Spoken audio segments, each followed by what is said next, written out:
Senadyan adoh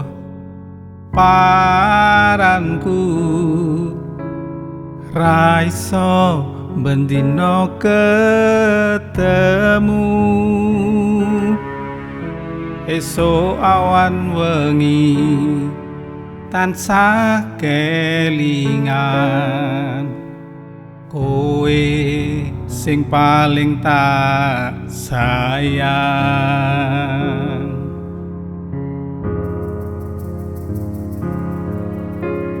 Umpama angin iso crita bakal marani gawa pawarta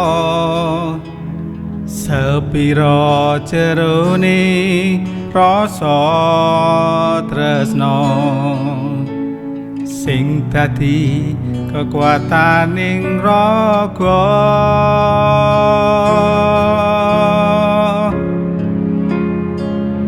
kudu tatak ati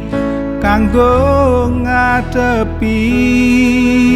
pepalang sing kudu dilewati aja sumelang karo tresna iki mung siji kowe neng ati.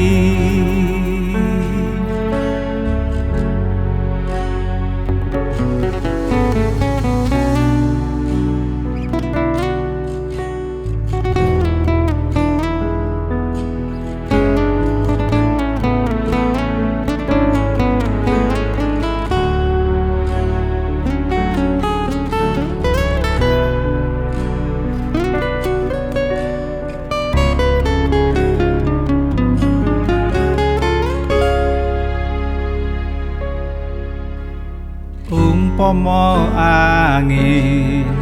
iso crita bakal marani gawa pawarta sepira jerone rasa tresna sing dadi kekuataning raga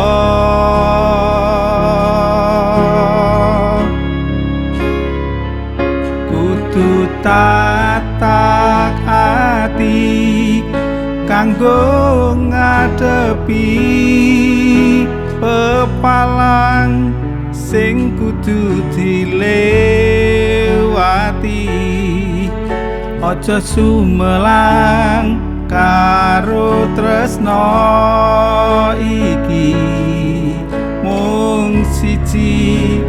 kowe neng ati.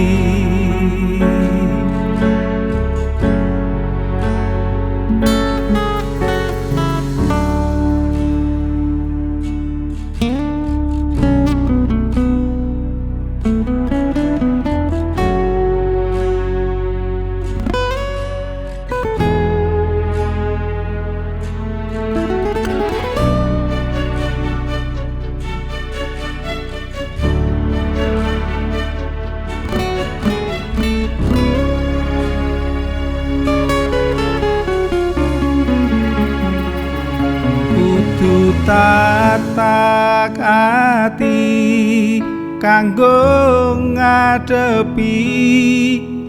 pepalang sing kudu dilewati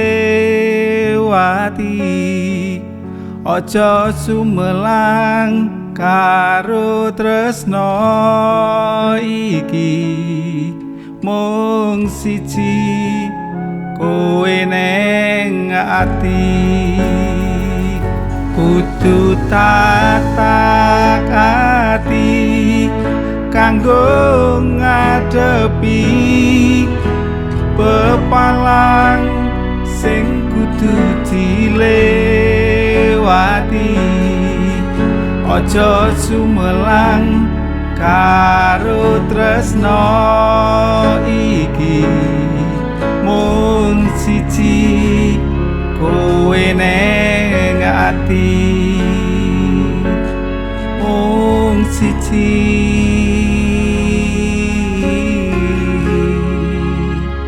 kowe neng ati